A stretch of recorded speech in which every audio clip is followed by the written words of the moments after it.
Praise the lord. April 19వ తేదీ 2000. ఈ రోజు దేవుని వాక్యం. అందరికీ తండ్రి అయిన దేవుడు ఒక్కడే. ఆయన అందరికీ పైగా ఉన్నవాడై అందరిలోనూ వ్యాపించి అందరిలో ఉన్నాడు. ఎఫెసీయులకు రాసిన పత్రిక 4వ అధ్యాయం 6వ వచనం.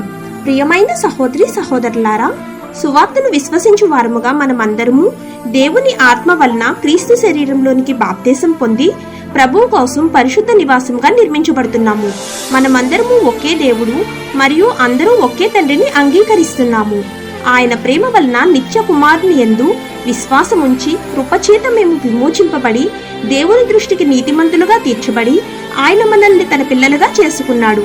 పాప క్షమాపణ మరియు నిత్య జీవం కోసం యేసును విశ్వసించే వారికి ఆయన్ను తండ్రి అని పిలిచే అధికారం ఉంది.